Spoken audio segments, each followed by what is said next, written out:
"Help me, brother," I cried as I stumbled into my brother's place in the middle of a freezing winter night, wearing ragged clothes and holding the baby in my arms.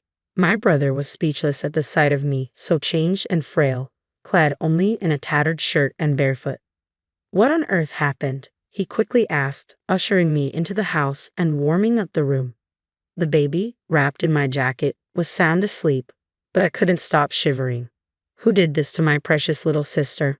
my brother muttered through clenched teeth. "Lily, it's going to be okay now."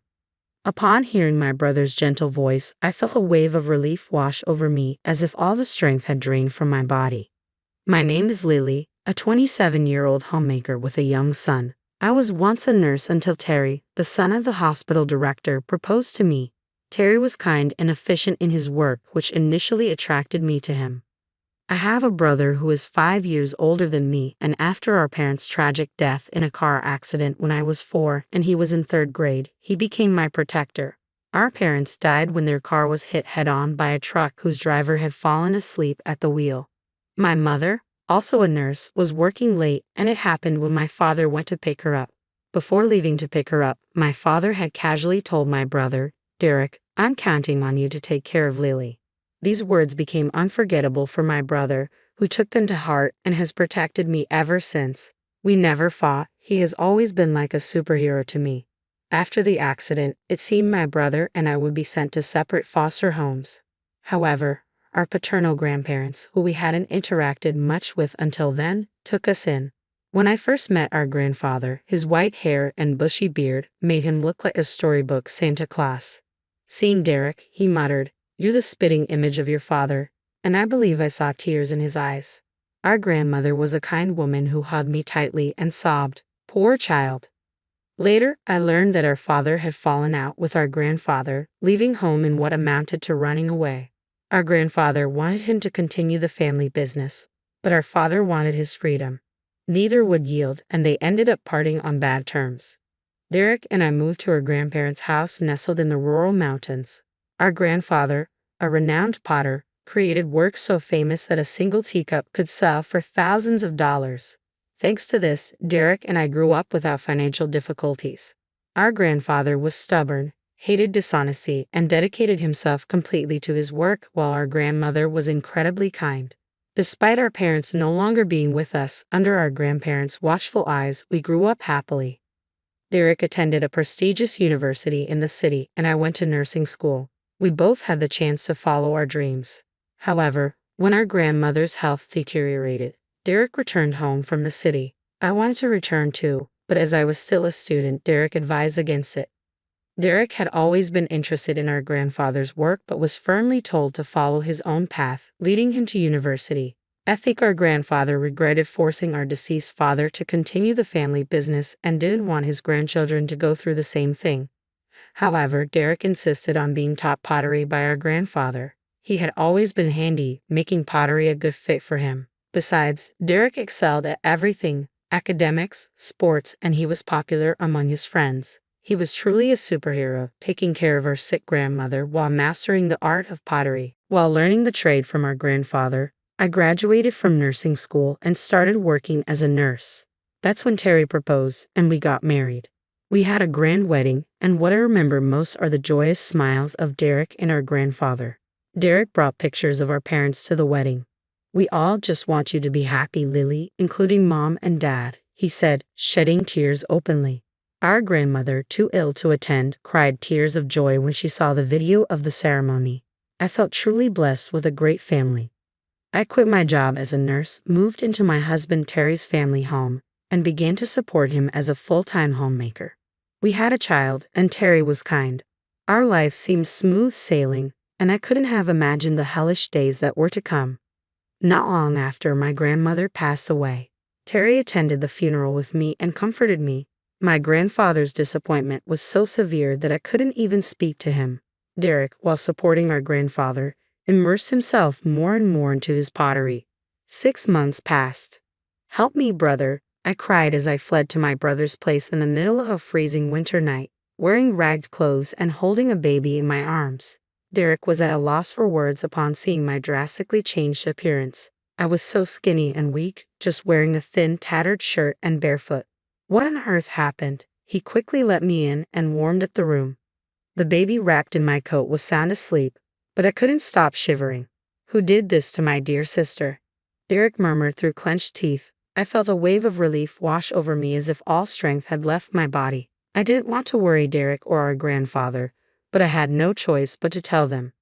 I began to recount the events at my in-laws' house. Terry and I had been living together, but due to my in-laws' concern that I should rest during and after pregnancy, we moved into their house. My in-laws, both remarried, seemed like a genuinely close family. Terry was the stepson of my mother-in-law. I was happy that my child and I could become part of this family.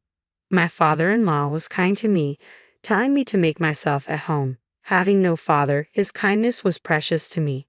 However, my mother-in-law seemed not to like this. "You're flirting with my husband, aren't you, you disgusting woman?" she began to say. She started harassing me when my father-in-law was not around.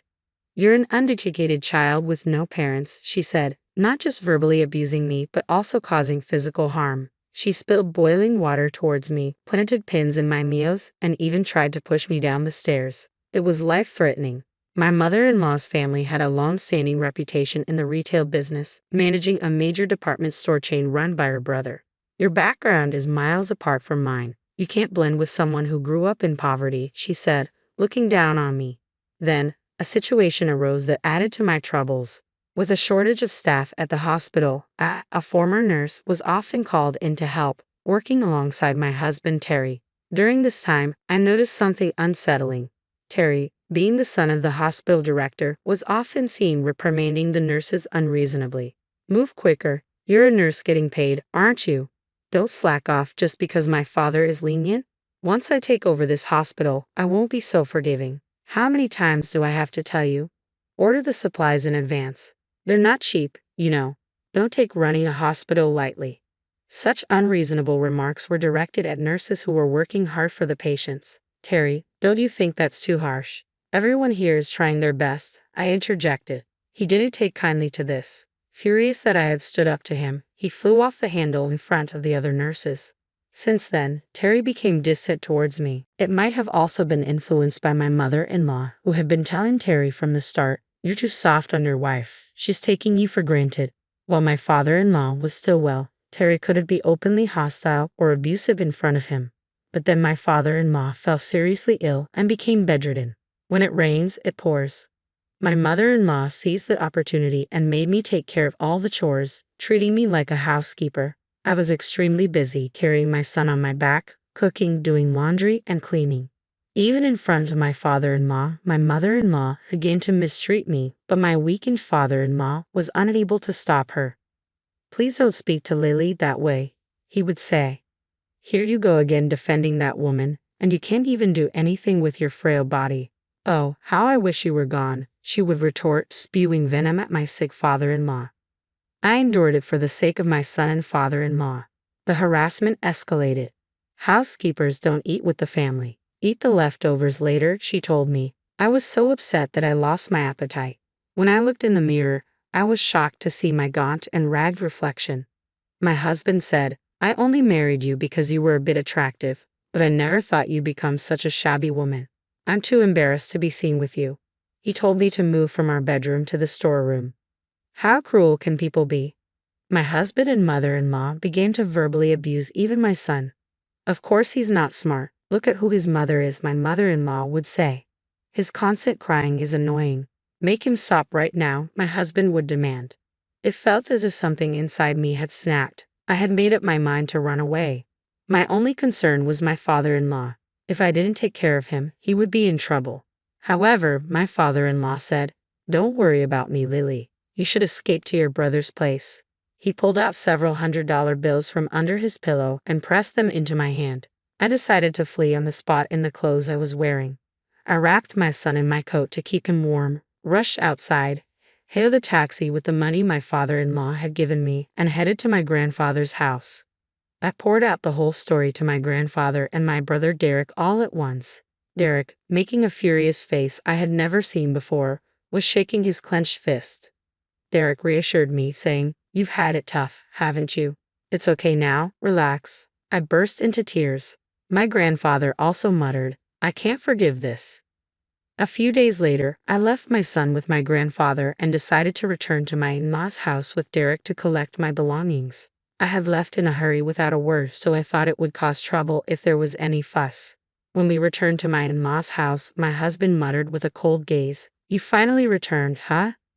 Derek calmly replied, "My sister seems very distressed, so we'll be taking care of her for a while.